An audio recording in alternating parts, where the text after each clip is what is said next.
నేను ఇవాళ చెప్తా ఉన్నా ఎంత దారుణంగా ఉంది వీళ్ళ పాలన అంటే, నిన్న పెదకూరుపాడు నియోజకవర్గంలో జరిగిన ఘటన, మా ఎక్స్ఎమ్మెల్యే శంకర్రావు, పెదకూరుపాడు ఎక్స్ఎమ్మెల్యే శంకర్రావు అన్న పెదకూరుపాడులో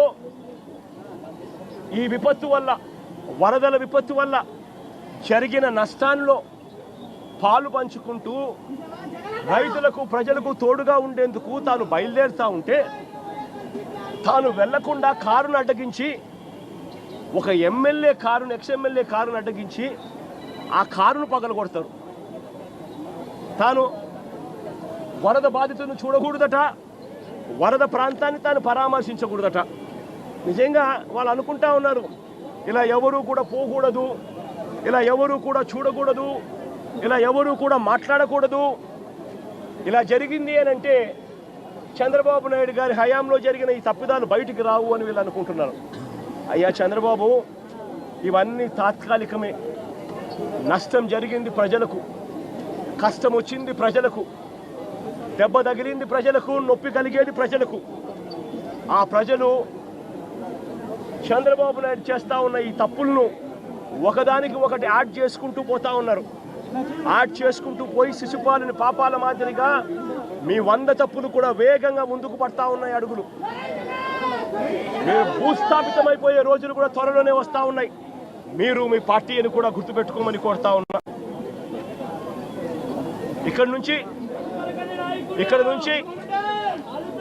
నుంచి సామిరెడ్డి అని ఇదే పెదకూరుపాడు నియోజకవర్గానికి సంబంధించిన మరో నాయకుడు సామిరెడ్డి విషయంలో పరామర్శించడానికి పోతా ఉన్నా.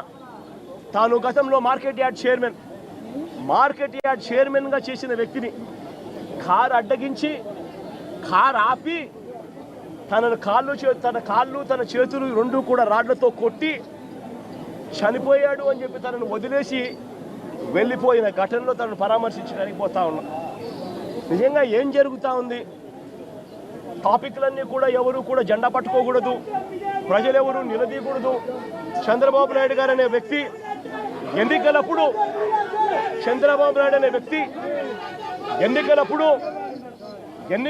సూపర్ 6 అంటూ, సూపర్ 7 అంటూ ఎన్నికలప్పుడు చంద్రబాబు నాయుడు గారు తప్పుడు అబద్ధాలు చెప్పాడు. ఆ అబద్ధాలన్నీ ఇవాళ మోసమయ్యాయి. మోసంలో నుంచి ప్రజలు ఈరోజు కోపం, ప్రజలకు ఈరోజు ఆ మోసం నుంచి ప్రజలు కోపంతో ఈరోజు బయటికి రోడ్ల మీదకి రాకూడదు అని వైఎస్ఆర్సీపీ శ్రేణులు రోడ్ల మీదకి ప్రజలకు మద్దతు తెలుపుతూ రాకూడదు అని ఈ మాదిరిగా ఒక దుర్మార్గపు అగాత్యాల పాలన చేస్తూ ఉన్నారు. నేను అడుగుతా ఉన్నా ఇదే చంద్రబాబు నాయుడు గారిని, దాదాపుగా 3.5 నెల దాటుతూ ఉంది. ఏమైనా మీ సూపర్ 6లను అడుగుతా ఉన్నా, ఏమైనా మీ సూపర్ 7లను అడుగుతా ఉన్నాను. ఇదే పెద్ద మనిషి చంద్రబాబు నాయుడు గారు, ఇదే జగన్ ముఖ్యమంత్రిగా ఉండింటే, వైఎస్ఆర్సీపీ ప్రభుత్వం ఈ పాటికే ఉండింటే రైతులందరికీ కూడా ఈ పాటికి రైతు భరోసా సొమ్ముబడి ఉండేది, రైతులందరికీ కూడా ఉచితంగా ఇన్సూరెన్స్ అందుండేది. రైతులందరికీ కూడా ఎందుకు ఈ విపత్తులు వచ్చాయి? ఈ విపత్తులు వచ్చి ఇంత పంట నష్టం జరుగుతూ ఉంది. ఎక్కడన్నా ఒక్క గ్రామ సచివాలయంలో కానీ కనీసం వీళ్ళంతా కానీ ఆ గ్రామ సచివాలయంలో లిస్టులు పెట్టి సోషల్ ఆడిట్ చేసి ఎవరికైనా ఇంకా మిగిలిపోయి ఉన్నారా, అందరి వచ్చినాయా, అన్ని ఊర్లు నమోదైనాయా అని చెప్పి చూసే కార్యక్రమం కనీసం జరుగుతూ ఉందా లేదా అని అడుగుతా ఉన్నా. సోషల్ ఆడిట్లు గాలికి ఎగిరిపోయాయి. గ్రామ సచివాలయంలో పారదర్శకంగా లిస్టులు పెట్టే కార్యక్రమం గాలికి ఎగిరిపోయింది. రాని వాళ్ళు ఎవరైనా కూడా నమోదు చేసుకోండి అని అడిగే ప్రక్రియ గాలికి ఎగిరిపోయింది. ఈరోజు గవర్నెన్స్లో రైతులకు పెట్టుబడి సహాయం లేదు, రైతులకు ఫ్రీ ఉచిత ఇన్సూరెన్స్ లేదు, రైతులకు ఈ క్రాప్ లేదు. ఇలాంటి కెలామిటీ వస్తే, ఇలాంటి విపత్తు వస్తే కనీసం రైతులను పారదర్శకంగా ఆదుకునే కార్యక్రమం కూడా లేదు. ఈరోజు నిజంగా ఆరోగ్యశ్రీ పరిస్థితి చూస్తే జనవరి నుంచి మామూలుగా జనవరిలో ఏదైనా హాస్పిటల్స్ బిల్స్ వస్తే ఫిబ్రవరిలో ఆరోగ్యశ్రీ ట్రస్ట్ ప్రాసెస్ చేసి మార్చిలో బిల్స్ ఇస్తారు. మార్చి 16న కోడ్ వచ్చింది. ఇక అంతే. జనవరి నుంచి ఇప్పటిదాకా 2,000 కోట్లు పైచిరుకు దాటాయి Aarogyasri network bill, hospitals bill. ఇంతవరకు ఇచ్చిన పాపాన పోల. ఆరోగ్య ఆసరా అటకెక్కిచ్చేశారు. 104, 108 మన ఎంప్లాయీస్కి సంబంధించి మొన్న అడుగుతూ ఉంటే సార్ ఈ ప్రభుత్వం వచ్చిన తర్వాత మాకు జీతాలు లేదు సార్ అని చెప్పి చెప్తా ఉన్నారు. ఈరోజు మెడికల్ కాలేజీలు 17 కొత్త మెడికల్ కాలేజీలు వైఎస్ఆర్సీపీ ప్రభుత్వం కట్టడం మొదలుపెట్టి అందులో 5 అప్పటికే పూర్తి చేసేసి ఆ 5 కాలేజీల్లో సీట్లు కూడా తెచ్చుకొని మిగిలిన ఇంకొక 5 కాలేజీలకు కూడా ఇప్పుడు సీట్లు తెచ్చుకునే దానికోసం అన్ని వసతులు క్రియేట్ చేసి పెడితే చంద్రబాబు నాయుడు ఏం చేస్తూ ఉన్నాడు? డబ్బుల కోసం మెడికల్ కాలేజీను స్కాముల కింద మార్చేసి తనకు కావాల్సిన వాళ్ళ కోసం మెడికల్ కాలేజీని అమ్మేసే కార్యక్రమం చేస్తూ ఉన్నాడు.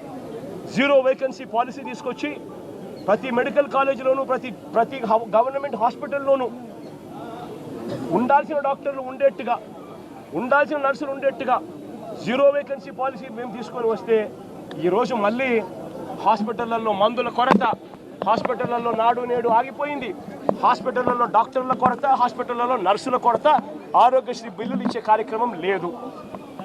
ఈరోజు పిల్లలకు సంబంధించి జనవరి ఫిబ్రవరి మార్చికి సంబంధించిన క్వార్టర్కు సంబంధించిన విద్యా దీవెన సొమ్ము మామూలుగా మేలో ఇవ్వాలి. తన ప్రభుత్వం వచ్చింది జూన్లో వెంటనే అది ఇచ్చేయాలి. ఇంతకుముందు కోడ్ అనుకుంటే కోడ్ తర్వాత వచ్చిన తర్వాత ఇవ్వాలి. ఈరోజు జనవరి ఫిబ్రవరి మార్చికి సంబంధించిన క్వార్టర్ పెండింగ్, ఏప్రిల్ మే జూన్కు సంబంధించిన quarter pending, July August September కూడా క్వార్టర్కు సంబంధించి 3 క్వార్టర్లకు సంబంధించిన విద్యా దీవెన సొమ్ము పెండింగ్. అదే వైఎస్ఆర్సీపీ ప్రభుత్వం ఉన్నప్పుడు, మా ప్రభుత్వం ఉన్నప్పుడు ప్రతి 3 నెలలకు ఒకసారి, 3 నెలలు అయిపోయిన వెంటనే విద్యా దీవెన సొమ్ము ప్రతి అమ్మ ఖాతాలోనూ, ఆ పిల్లాడి ఖాతాలోనూ, ఆ పాప ఖాతాల్లోనూ, 2 జాయింట్ అకౌంట్లోనూ నేరుగా పడిపోయింది. ఈరోజు విద్యా దీవెన 3 క్వార్టర్లకు సంబంధించి బిల్స్ పెండింగ్ ఉన్నా పట్టించుకునే నాతుడు లేడు. వసతి దీవెన ఇవ్వాల్సింది ఇవ్వకుండా అవి కూడా ఎగలకు పంపించేట్టుగా అమ్మఒడి అనే సొమ్ముతో తల్లి ఖాతాల్లోకి నేరుగా పడిపోయే పరిస్థితి గతంలో వైఎస్ఆర్సీపీ ప్రభుత్వం. అమ్మఒడి గాలికి ఎదిలేశారు. గోరుముద్దలో రోజుకొక మెనూ పెడుతూ పిల్లలను అల్లారు ముద్దుగా చూసుకుంటా ఉన్న వాళ్ళ మేనమావ ప్రభుత్వం వైఎస్ఆర్సీపీ ప్రభుత్వం అయితే, ఈరోజు చంద్రబాబు నాయుడు గారి ప్రభుత్వంలో పిల్లలు ఇవాళ తిండి తినలేక పిల్లలు ధర్నాలు చేస్తూ హాస్పిటల్లోకి ఇవాళ చేరుతా ఉన్న పరిస్థితులు ఈరోజు కనిపిస్తూ ఉన్నాయి. బడులలో ఇంగ్లీష్ మీడియం గాలికి వదిలేశారు. టోఫుల్ అన్నది 3వ తరగతి నుంచి పీరియడ్గా పిల్లలకు పెడుతూ ఇంగ్లీష్లో తర్ఫీదిచ్చే కార్యక్రమం వైఎస్ఆర్సీపీ ప్రభుత్వం చేస్తూ ఉంటే ఈరోజు టోఫుల్ క్లాసులను పూర్తిగా ఎత్తేసినారు. నిజంగా నేను ఆశ్చర్యం కలుగుతూ ఉంది. గవర్నెన్స్ విషయంలో అదే వైఎస్ఆర్సీపీ ప్రభుత్వం ఉన్నప్పుడు, అదే వాళ్ళ జగనన్న ప్రభుత్వం ఉన్నప్పుడు, ఆ పేదల జగనన్న ప్రభుత్వం ఉన్నప్పుడు ప్రతి పథకము డోర్ డెలివరీ జరిగేది. పెన్షన్ ఇంటికే వచ్చేది, రేషన్ ఇంటికే వచ్చేది. ఈరోజు పెన్షన్ గాలికి వదిలేసినారు. జన్మభూమి కమిటీల చుట్టూ తిరగాల్సి వస్తూ ఉంది. ఈరోజు రేషన్ అన్నది ఇంటికి రావడం అన్నది కథ దేవుడెరుగు, వస్తే చాలన్నట్టుగా తయారైపోయింది. ఇంటి వద్దకే వచ్చే వాలంటీర్ల వ్యవస్థ కుప్పకూలిపోయింది. వాలంటీర్లను మోసం చేసినారు. సచివాలయ సిబ్బందిని కూడా ఇష్టం వచ్చినట్టుగా వాళ్ళను అక్కడికి ఇక్కడికి సచివాలయ వ్యవస్థను నిర్వీర్యం చేసేందుకు అక్కడికి ఇక్కడికి ట్రాన్స్ఫర్ ఆర్డర్లతో చేసేసి సచివాలయ వ్యవస్థను కూడా కుప్పకూల్చారు. గవర్నెన్స్ లేదు, డోర్ డెలివరీ లేదు, స్కూళ్ళు బాగలేవు, స్కూల్ పిల్లలకు ఇచ్చేయాల్సిన విద్యా దీవెన, వసతి దీవెన, అమ్మఒడి ఇవన్నీ కూడా ఆగిపోయాయి. హాస్పిటల్స్ బాగలేవు, రైతుల పరిస్థితి బాగలేదు. ఇక సూపర్ 6, సూపర్ 7 గురించి మాట్లాడాల్సి వస్తే వాటి గురించి ఏమైనా చంద్రబాబు అని అంటే ఇదే పెద్ద మనిషి చంద్రబాబు నాయుడు నోట్లో నుంచి వచ్చే మాటలు ఏమిటి? సూపర్ 6 అంటే ఏమిటి నాకు గుర్తులేదే. సూపర్ 6, సూపర్ 7 ఇవా రాష్ట్రంలో అని ఇవాళ అంటా ఉన్నారు. ఇవాళ నిజంగా ఇదే పెద్ద మనిషి చంద్రబాబు నాయుడు అడుగుతాను, ఎన్నికలప్పుడు ఈ పెద్ద మనిషి చంద్రబాబు నాయుడు గారు అన్న మాటలు ఏమిటి? ఎన్నికలప్పుడు ఈ పెద్ద మనిషి చంద్రబాబు నాయుడు గారు ప్రతి ఎమ్మెల్యే అభ్యర్థిని ఇంటికి పంపించి డోర్ టు డోర్ క్యాంపెయిన్ చేస్తూ అన్న మాటలు ఏమిటి? పిల్లాడు కనపడితే చాలు, నీకు 15,000, నీకు 15,000, నీకు 15,000, నీకు 15,000 సంతోషం.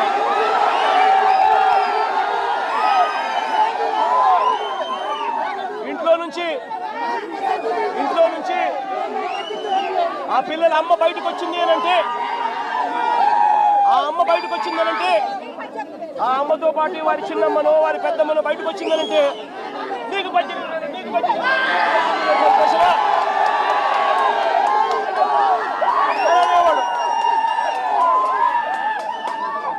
ఇంట్లో నుంచి 50 ఏళ్ళ పైచిలుకు ఉన్న మహిళ బయటకు వస్తే చాలు. ఇంట్లో నుంచి 50 ఏళ్ళు పైచిలుకు ఉన్న మహిళ బయటకు వస్తే చాలు. జగనన్న చేయూత కింద ఇచ్చింది కేవలం 18,000. చంద్రన్న వస్తున్నాడు, మీకు సంవత్సరానికి 48,000 ఇస్తాడు. మీకు సంతోషమా? ఇదే చేద్దాం చంద్రబాబు నాయుడు. ఇంట్లో నుంచి ఒక 20 ఏళ్ళ పిల్లాడు బయటకు వస్తే చాలు, చంద్రన్న వస్తున్నాడు, నీకు నెలకు 3,000. సంతోషమా నీకు అని అనేవాడు. ఇంట్లో నుంచి కండువా వేసుకొని రైతు బయటకు వస్తే మీకు 20,000. సంతోషమా?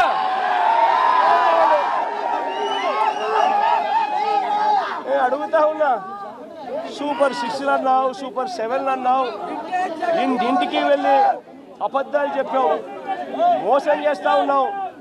మోసంలో నుంచి కోపం పుడతా ఉంది.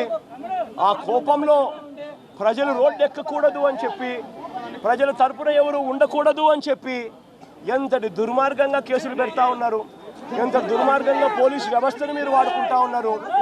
ఇవన్నీ గమనించమని చెప్పి ప్రజలను కోరుతా ఉన్నా. చంద్రబాబు నాయుడు గారికి ఇప్పటికైనా గట్టిగా చెప్తా ఉన్నా, అయ్యా చంద్రబాబు నాయుడు గారు, చేసిన తప్పులు ఒప్పుకోండి, ప్రజలను క్షమాపణ అడగండి, అడిగి ప్రజలకు చేతనైన మంచి చేసే కార్యక్రమం చేయమని అడుగుతా ఉన్నా. ఇలా చేయకపోతే మీ పుట్టగతులు ఉండవు. వేగంగా మీ పాపాలన్నీ పండుతూ ఉన్నాయి. శిశుపాలను పాపాల మాదిరిగా మీ పాపాలు చాలా వేగంగా పండుతూ ఉన్నాయి. మీ ప్రభుత్వం నెక్స్ట్ ఎలక్షన్లలో సింగిల్ డిజిట్లు కూడా రాని పరిస్థితిలోకి మీ ప్రభుత్వం పోతుంది అన్నది కూడా ఇదే సందర్భంగా తెలియజేస్తా ఉన్నాను.